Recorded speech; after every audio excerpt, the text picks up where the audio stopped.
It's obvious the devil is on the offensive mode worldwide, and he greatly overestimated himself.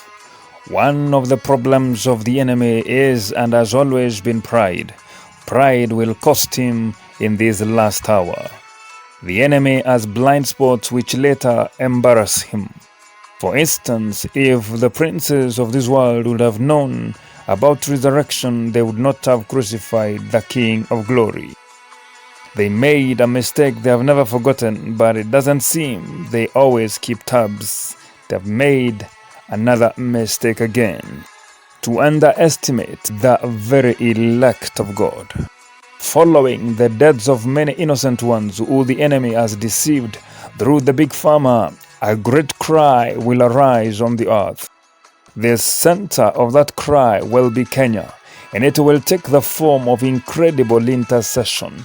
The liquid sniper intercession will take on the form of love vengeance, and it will lead to the conversion of many. The coming revival will be born out of unutterable pain, for while men slept, the enemy planted wild oats, and death will permeate the land. The stench of death spreads even as we speak. The cry of despair out of betrayal by governments and the medics will be translated into endless waves of intercession. Justice, justice, the cry of justice will cover the land. The cry, justice, will be the wind of revival, for God is love. Intercession determines capacity. The Lord said, the capacity of many will be activated as they seek God day and night. The ministry of prayer will be restored, and revelation will be accessed on how to go about the complex times ahead. Prayerless leaders will have seen where their laziness has gotten the world. A rude awakening awaits, but it's important that the sleeping church wakes up. The sign of Jonah is not necessarily the 3 days in the depths of the sea. The sign of Jonah is rocking the boat because the culprit is in the boat. The church is the problem. The world is suffering because the church went to sleep, just as the colleagues of Jonah were suffering because Jonah went to sleep while he had disobeyed God. The cry of the world will wake up the church. That cry will be answered by Kenya intercessors. Prepare to pray or perish. There are no two ways about it. The church services will become useless in the coming days because God will be accused of betrayal. The falling away will leave the church as a useless museum unless the intercessor takes a stand. People will see the sham the church has become because it failed them in the hour of need and never protected them. People will seek the authentic, and mass exodus will be experienced from the lifeless churches. Many pastors and bishops have invested so heavily in this world that they are not interested in pointing people to heaven. Their day is upon them. Intercessors arise. Arise, prayer mongers and prayer warriors. Intercede for this nation as you have never done before.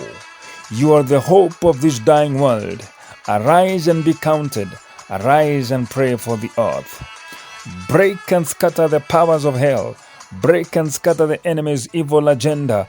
Pray, intercessor, pray. Counter attack. Let the wicked flee. Let the best laid plans fail. Because Kenya prayed. Because Kenya prayed. The Lord told me, prayer determines capacity. The one that must push back the great evil that is upon us must have great capacity in the spirit, summons authority and power of legislation. The enemy has flexed the power of witchcraft through pharmakeia, and the world has drunk from the cup of iniquity. Power must dislodge power. It's time to wait again. Wait until you're endued with power from on high. Pray, Kenya, pray. Arise, O men of God. Arise, woman of God. Surrender yourself to the passion of prayer. Heaven is counting on you. Do not fail this generation. The enemies are determined and is determined to kill billions. You must not let it happen under your watch. Rebuke the spirit of death and scatter the evil plans against humanity. If you want to get more details on what to do concerning the coming revival and the plans of God for Kenya, please check the link below and get that book in the Play Store, and make sure you get down with God even for revelation concerning the same, because God has determined that this is the place He has desired that the revival machine begin to operate and touch the entire world. God bless you and shalom.